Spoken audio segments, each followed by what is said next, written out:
This is an essay about cinema. It's not an essay about marketing, media play, company advertising, or any mercantile part of the K-pop industry.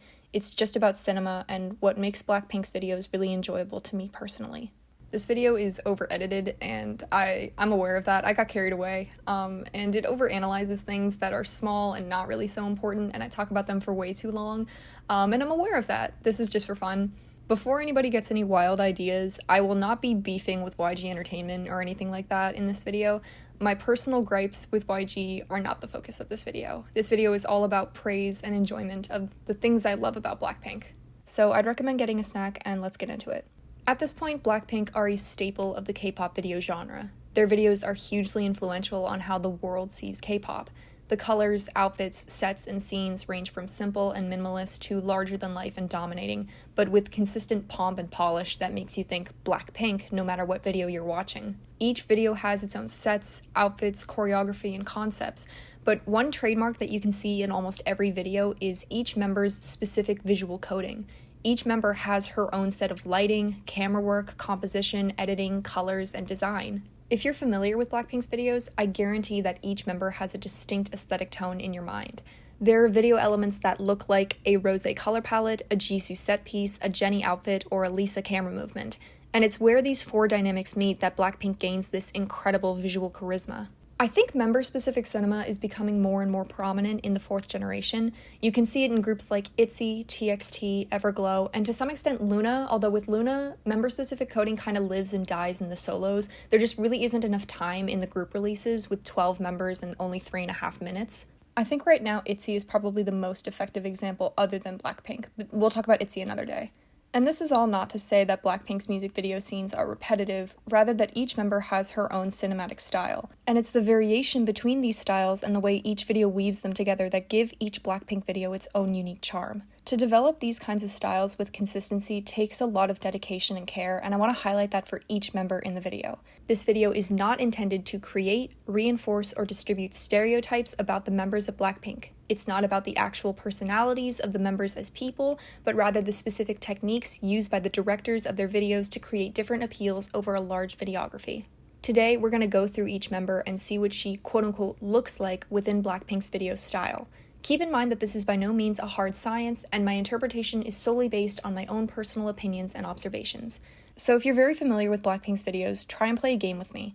If I showed you 4 different color palettes and told you that each one belongs to a specific member, you could probably guess which member is which without me having to tell you. Yeah, I did put them in member order, and that kind of gives that away, but even if you didn't know that, I think you could still guess who is who. The palettes I'm showing you are the 10 most recurrent colors in each member's scenes from each Blackpink music video. I went through and found the 10 most common colors in each Jisoo scene, the 10 in each Jennie scene, each Rosé scene, and each Lisa scene. So what do these palettes, as well as other cinematic elements, tell us about each member?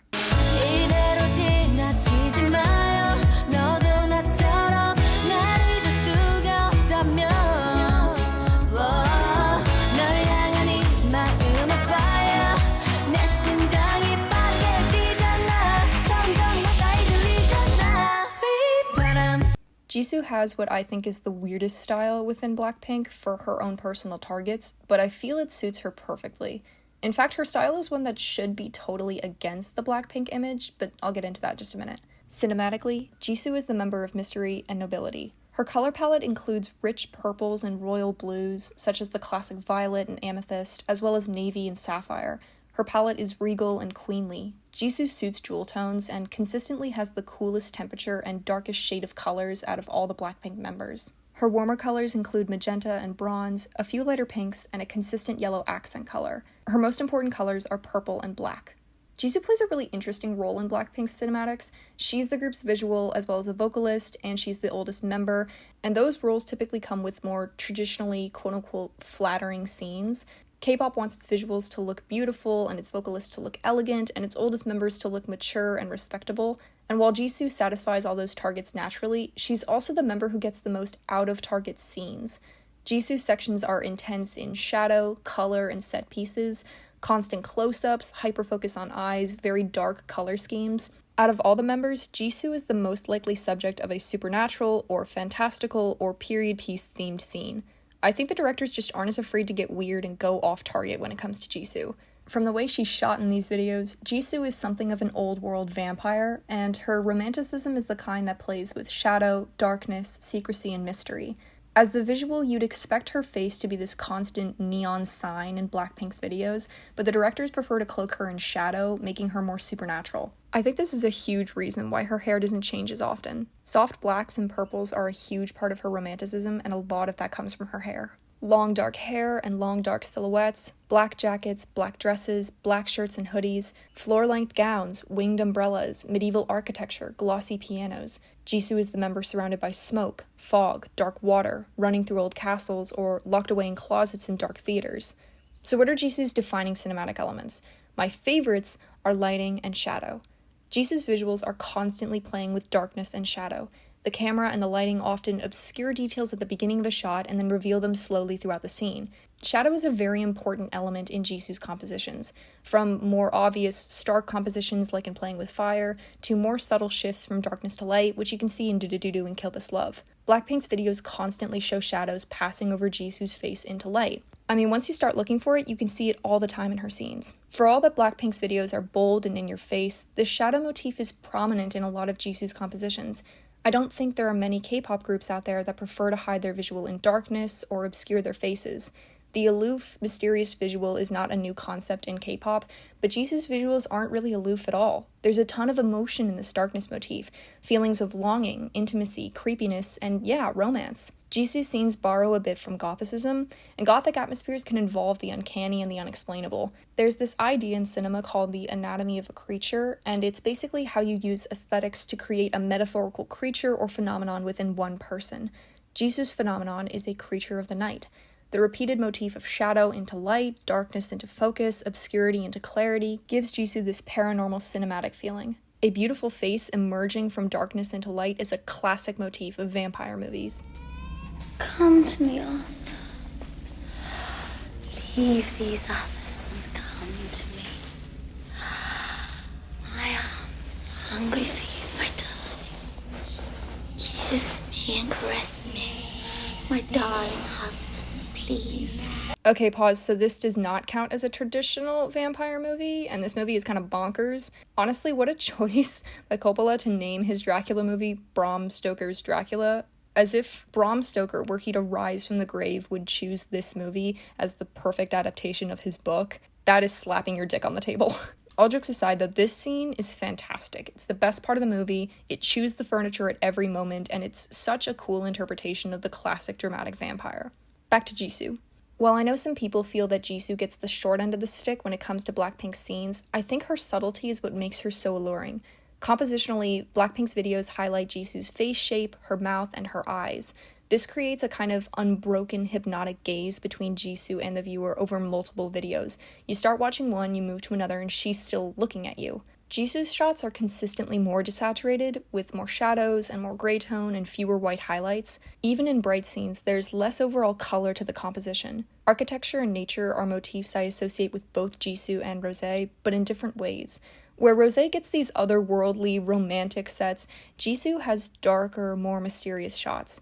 Jisoo is subtle, less intensely colored, always obscured by shadows and fog. It's a really cool aesthetic that I think Jisoo suits really well. Jisoo's architecture is gothic or medieval, a place where you might find a vampire. I'd love to see us streak out into strong gothic romance sometime in the future. Black roses and sheet music and dark academia. 생각은 지루해. 느낌이 Every day, all day 내 곁에만 있어도 yeah. 모든 남자들이 날 매일 check out 대부분이 날 가질 수 있다 착각 절대 많은 건 원치 않아 맘을 원해 난넌 심장을 도려내 보여봐 아주 씩씩하게 때론 씩씩하게 so hot 내가 어쩔 줄 모르게 해 나지막히 불러줘 내 귓가에 도는 휘파람 피던 Jennie is the member of strength, style, and passion. Jennie's style is the one that I feel best matches Blackpink's overall vibe, since it has a lot of power and spotlight. Her color palette is very editorial, the kind of colors you'd expect in high-end fashion magazines and clothing stores, very powerful, feminine, and chic. While most of her colors are very saturated, not a ton of neutrals, she has a pretty even split between bright and dark values. She's the only member with a consistent white hue in her palette, which is often partnered with one of her darker blues or one of her many shades of red, which range from scarlet and candy apple all the way to burgundy and maroon. I think there actually is a shade of red called Jennie Red. In my opinion, where Jisoo's most important colors are purple and black, Jennie's power colors are crimson red and navy blue. It's worth pointing out that, contrary to the way she was labeled in the media, none of Jennie's cinema gives off a princess vibe. Rather, her aesthetics are more in line with superheroes and fashion moguls. There's an almost comic book look to her scenes, dramatizing strength of character, passion, and personal style. Jennie's scenes are editorial and vogue with a focus on extreme individuality. Where Jisoo is a child of the night, Jennie is a child of the spotlight, with powerful saturation, high contrast, and bold lighting. Sleek dark hair and cat eyes and smoky eyeshadow, dark shirts and trains, black boots, fishnets, and shorts. Her sets are intensely lit with bright, fierce colors. Over the years, her scenes have had higher and higher contrast, lots of glamorous palettes standing out from black tones, and really stark separations between color and value. Her sets, outfits, and filters have defined lights and darks. Jennie definitely has her own set of shadows, but unlike Jisoo, she's never hidden by them. She's center stage, and the shadows make the rest of the world her backdrop. She's also a visually dynamic member and has a second persona that's bubblier and more girly, but also hints of that darker fashionista edge. Jennie's scenes are more transmedia than the other members, combining the art of fashion with the art of cinema. Jennie is a teenage girl's hero. A lot of her shots are similar to classic superhero framing, as well as the general bucket of powerful female hero. Her style gives you that main character vibe you get with idols like Irene, Yuhyun, and Nayeon. Set up against motorcycles, pink lockers, tanks, and a few thrones, she's drawn a lot like a girly teenage protagonist who fights evildoers in her free time, somewhere between Sailor Moon and Buffy. During Blackpink's earlier eras, her style has some elements of pop punk, from the black layers and the band t-shirts to the academic dress and collared shirt combo with the electric pink tie. Light pink accents to black outfits, sun streaks in her hair, sweaters and headbands, leather jackets and black blazers, black accents to summer two-pieces.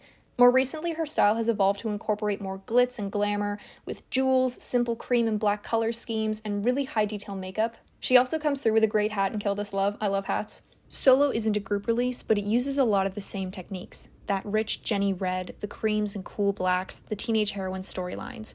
I think Solo looks more classically cinematic, but it also reinforces a lot of Jennie's established styles. Jennie has several special cinematic elements, but my personal favorites are camera work and composition. To say that the camera loves Jennie is an understatement. I think you can watch a Blackpink camera movement without any subject and still know it's about Jennie. The camera physically responds to Jennie's output, rolling dollies, powerful zooms, shaking to the strength of her delivery. The camera is physically involved in everything Jennie, her hair flips, her raps, all the way down to her eyebrow scrunches. She's the main rapper, and the camera isn't afraid to get playful or aggressive with her. The camera movements match her energy verse for verse. When Jennie acts sexy and chic, the camera gets sexy and chic, with delayed zooms, wide circling pans, slow pulls, or revolving around a controlled axis. When she's energetic and powerful, the camera dances with her. It has visual rumble during her raps. When Jennie is coy and playful, the camera has its own little jokes. Take this moment in Do-Do-Do-Do when the camera establishes this slow, repeated pull back and push in, and then this short, totally still cut that breaks the pattern. It's a bit of comedy in the composition. Do-Do-Do-Do makes a really interesting choice to cut the expressive camera work during Jennie's rap, and it kind of lets the rap do all the talking. The camera often emphasizes her head and her hands. Jennie kind of talks with her hands when she raps, and the camera really loves that, like in Boombaya and Whistle. In Kill This Love, the camera rolls around with Jennie's head snaps. In As If It's Your Last, we get these adorable comedic moments with her little head tilts and her little rolls.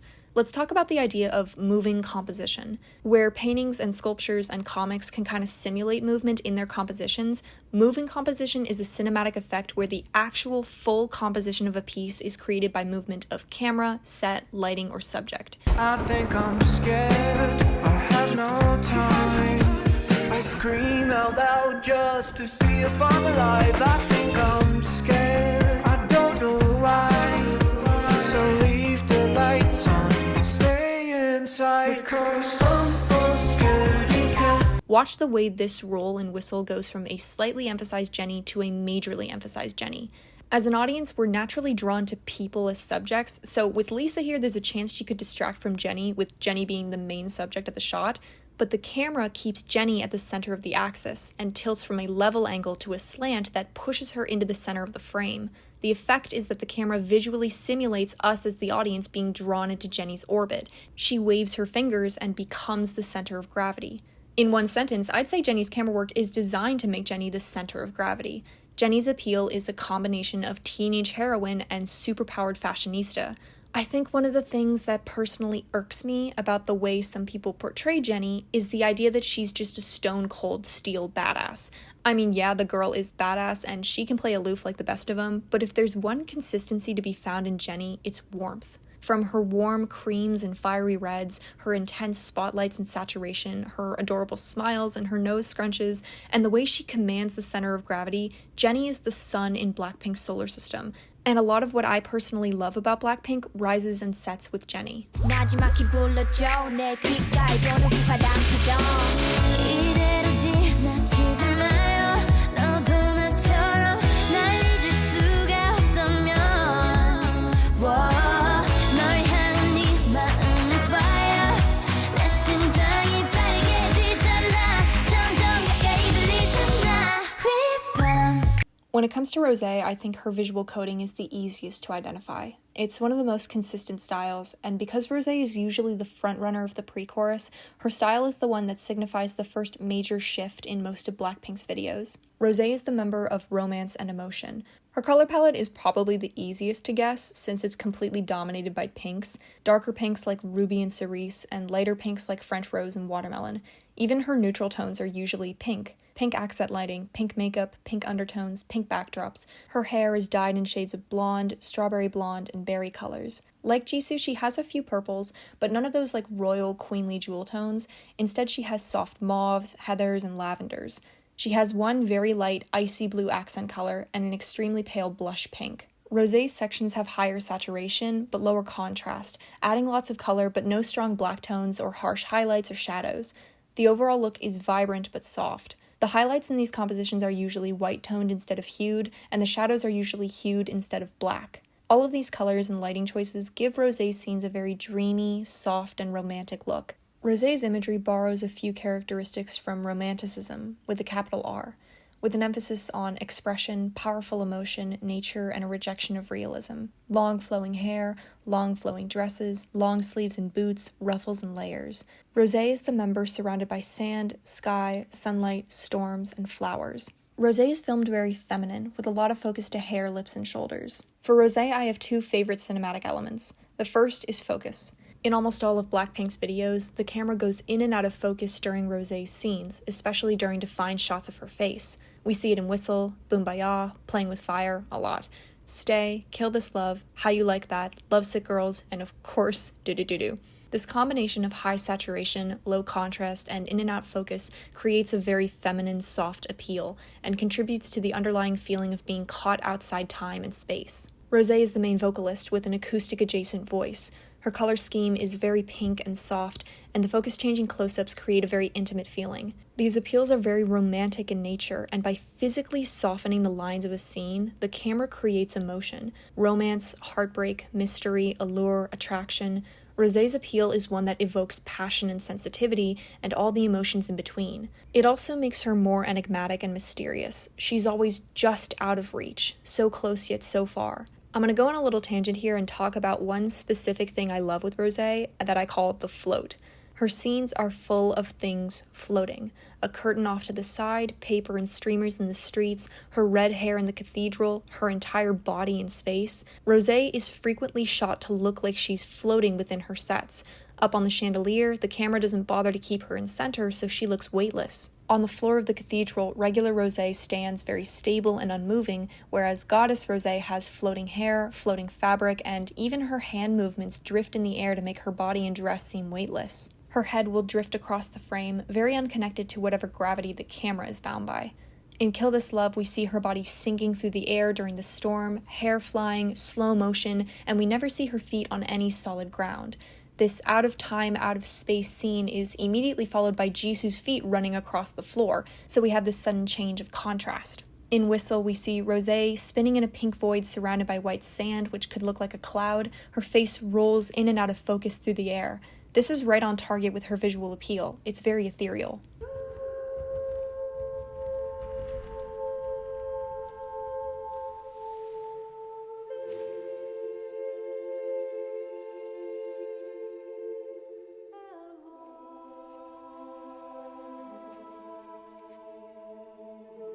The Lord of the Rings trilogy is a very great place to look at fantasy elements balanced with human elements. Galadriel is another example, but we'll talk about her later. Typically, floating portrays a sense of romance and timelessness and beauty. While Jisoo has a few floating scenes herself, they're much more stable. This weightless, detached from reality kind of floating is very specific to Rosé.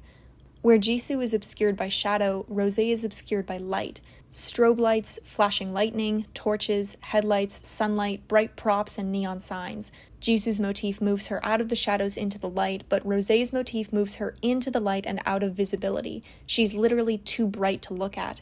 There's actually this great moment in Do where Jisoo steps into shadow just as Rosé steps into light. It's such a cool shot. I don't know if it's intentional, but it looks really good. If Jisoo alludes a bit to a gothic vampire searching for light, Rosé alludes to a surreal deity that can't be easily observed in this dimension. All my life is gone.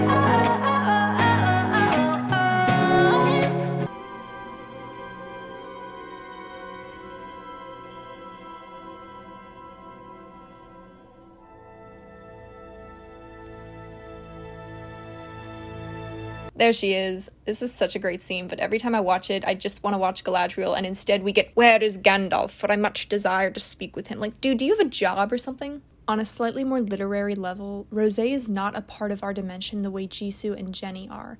Jisoo has a lot of supernatural elements, but she's a part of our world, emerging from the mystical into the real. Rosé is a deity we can glimpse but cannot fully perceive.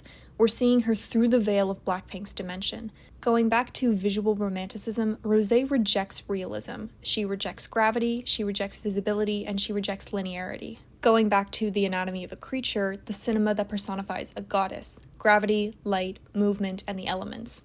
Where Solo is a video that reinforces an appeal, On the Ground is a video that rejects it. Where Blackpink Rosé is out of focus, very colorful, and highly saturated, On the Ground Rosé is highly contrasted, desaturated, and significantly less pink. The video replaces the out-of-touch separation with a more personable, close to the audience feeling that kind of fits the overall theme of the song. I think the Gone music video is one that is slightly in between. It definitely isn't as over the top and dramatic as the Blackpink videos are, but it does have this out of time, out of space feeling, caught in the middle of heartbreak and emotion. A few other breaks in her motif include the car chase in Kill This Love, the darkened tunnel in How You Like That, and of course the most iconic break, her glossy black hair in As If It's Your Last. I actually think it brings out the pink in her color scheme, and it really enhances her cuteness factor. Dark hair makes her cheeks look fuller because of how the color frames her face, and I think it just makes her look extra adorable and sugary.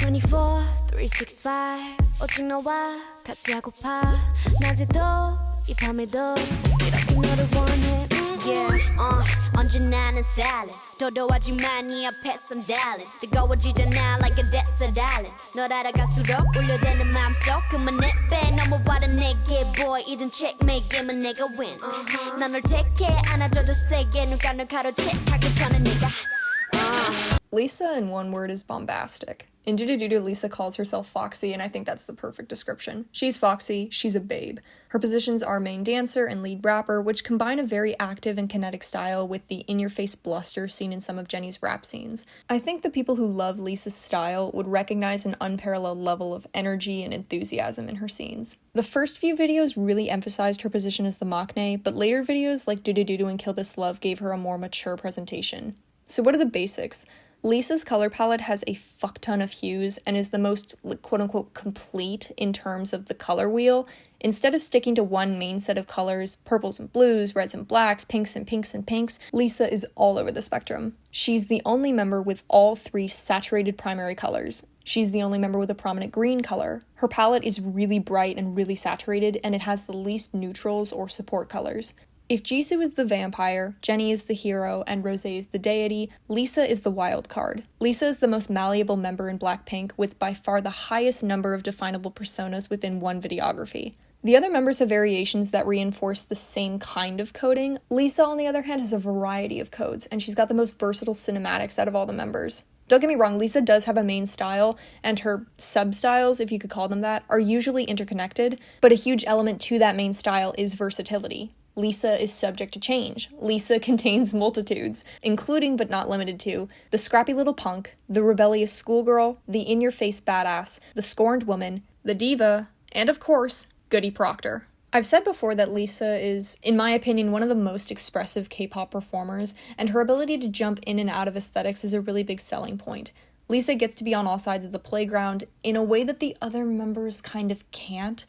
In order for the other members to have those concrete appeals, the other three can't bounce around as much as Lisa does. Lisa's jack-of-all-trades appeal is in contrast to the other members. Speaking of which, if Jisoo and Rosé are opposite elements of the natural world, like darkness versus light, then Jennie and Lisa are opposite elements of the man-made world. Jennie is sleek and polished and fashionable. She's got shopping malls, magazines, luxury brands, but Lisa is rough and tumble and vibrant. She's surrounded by tools and scrap metal, video games, school buses, garbage dumps, and haul trucks. Lisa is the member surrounded by fire, tools, machinery, weapons, the discarded quirky bits and bobs that can be repurposed into really cool shit like controllers and TVs. Speaking of which, by far my favorite costume of hers is this incredibly specific appeal of the scientist. Clinical blues, lab coats and lasers, equations, beakers, thick rim glasses. Where Jisoo and Rosé have elements of the supernatural and Jennie has elements of the elite, Lisa gets science and invention. Because Lisa has this quirky, scrappy badass edge and then the suave, dangerous edge, the character of the scientist is a really good middle ground, but it's also its own unique costume. Two more cinematic elements worth talking about. Editing and movement. Lisa's the main dancer, so movement's important, but I'm not talking about choreography. I'm talking about blocking. The blocking of like a subject through a set, but also the way that an eye path or an eye trace is created by camera movement or by editing. Jennie, Rosé, and Jisoo are edited on beat. Lisa's editing is off beat. Not majorly offbeat and not all the time, but her editing will take creative liberties to emphasize a great line or play to the offbeats. You might start on a Jennie section that is very cleanly edited to the main beat and then come off into a Lisa section that is edited to the underbeat. Or you'll hit a section where the editing will put emphasis on Lisa's ad-libs and space them out before jumping right into a series of completely on-beat cuts. Like always, it's variation that makes this element so completely Lisa. Lisa is a tomboy wild child who doesn't play by the rules, and her editing will jump around the beat the way Lisa jumps around the status quo. Camera play is also important to Lisa. Unlike Jennie, where the camera is doing the externalizing with her, Lisa's camera is almost trying to keep pace with Lisa's own movements. For example, there's this little moment in Do-Do-Do-Do where the camera moves a bit prematurely and then backtracks to keep up with Lisa's hands. She travels a lot around her sets, she doesn't stay in one place too much. The camera has the task of finding the best angles while letting her do what she does best. Lisa's scenes are full of personality because her movements give you something to watch at every turn. The meaning ground between these two ideas is interesting. We have editing that plays with the song beat and camera work that rides Lisa's rhythm as a performer. So what you end up with is Lisa's movements are what establish the rhythm of a sequence. Her hand movements, her head movements, her hip movements, those are the visuals that stay on beat. So in order to properly show them, the cuts have to be a bit before or after the rhythm, not during the rhythm itself. Otherwise, what's the point? If her hand gestures or shoulder movement or pointing at the ceiling is going to define the beat, the editing is going to have to give it space. It's a good example of servicing the project, and it also adds visual unpredictability that goes perfectly with Lisa. Anime and animated movies are really great places to look at how movement and editing can create these eye traces.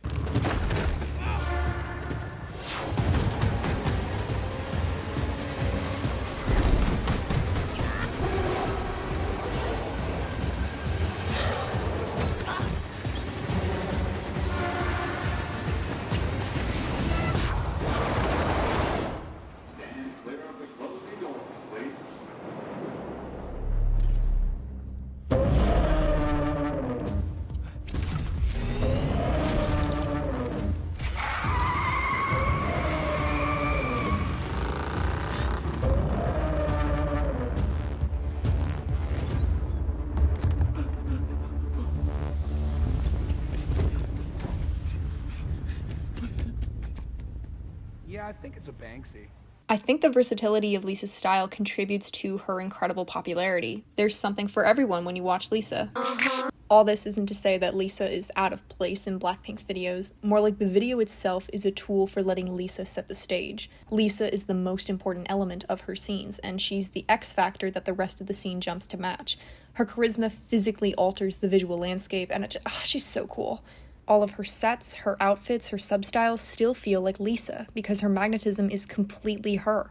She might wear a different wig or a different set of accessories, but when she pops her head, you know it's her. This is her turf on her terms. So what happens when you put them all together? I feel like Blackpink videos kind of play Jisoo and Rosé as foils to each other, Rosé pushing towards warm, intense, and passionate tones, and Jisoo towards cool, candid, and noble tones. Jennie and Lisa are more like inverted reflections of each other, with Jennie being sharp, cat-like, and feminine, and Lisa being lively, rough, and tomboyish.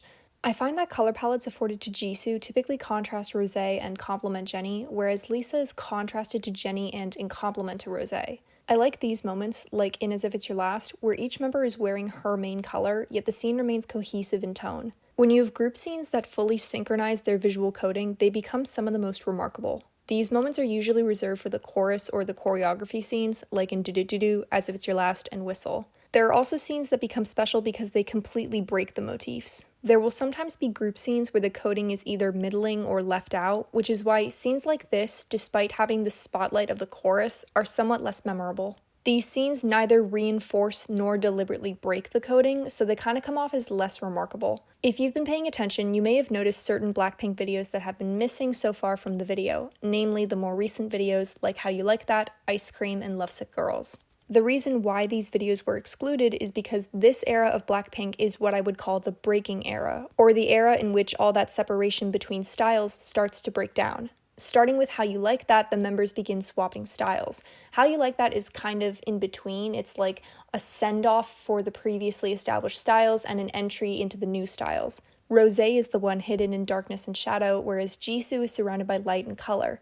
Jennie has these scientific blues and the out-of-focus floating, while Lisa has the on-beat editing and the camera play from Jennie's scenes. Some elements are the same, of course. Jennie still has her fashion, Rosé still has her flowers, Jisoo still has her face getting covered by stuff, but in the individual scenes, many cinematic characteristics are being traded around, which is why the whole thing feels a little different than past Blackpink videos.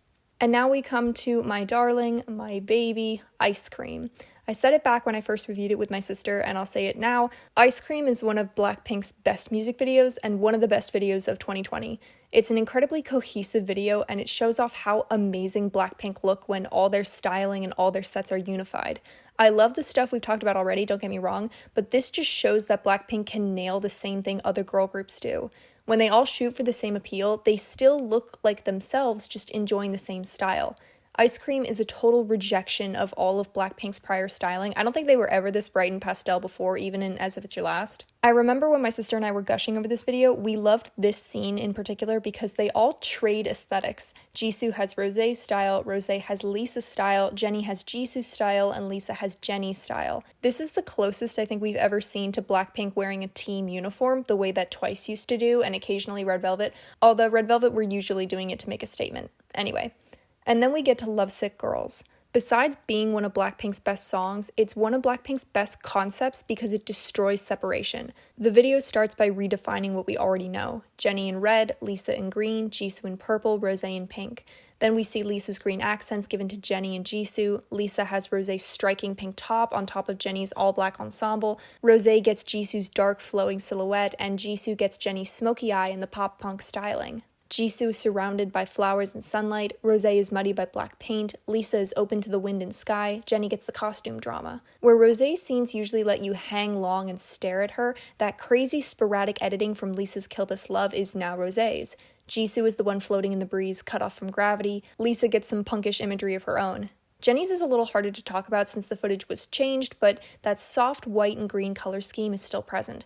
She has the teddy bear and the loose hairs flying around. She's a lot messier, a lot more approachable than her usual clean-cut, chic fashion killer look. The members all start switching appeals and mismatching their styles until they become one unique but inseparable Blackpink. Lovesick Girls visually removes separation between the members and takes them from isolated idols to four girls united in friendship and music. From a thematic point of view, that makes the message of Lovesick Girls even stronger. Four girls isolated by a toxic romance at the start, cut off from the world by a boy who doesn't love them, but finding togetherness and healing through friendship by the end. At first, I was pretty miffed about the crazy fast editing in the pre-chorus and the verses because it just kind of hurts my eyes, but now I kind of accept it. When the girls are separated, life is chaotic and unnerving and hurtful, but once they find each other, the world makes sense again, and the video pulls together. In this way, Lovesick Girls is still a love story, not about a boy, but about four girls' love for each other and themselves. Lovesick Girls blurs the lines between the members and the lines between Black and Pink. Of course, some things never change. Jennie and Lisa are still destroying cars, Rosé is still out of focus, Jisoo still waterlogged, but the point of the music video is obvious. Blackpink are not separate entities inhabiting the same timeline, but one group with individual styles that all work together to make something greater than the sum of their parts. Blackpink's videos and visuals are more than just expensive K-pop fodder. The flash, the pomp, the circumstance, it's all delicious, but the visual journey from four distinct members to one connected family is extremely gratifying and worth celebrating. And frankly, that wraps up about everything I have to say. That's all for this episode. See you guys next time.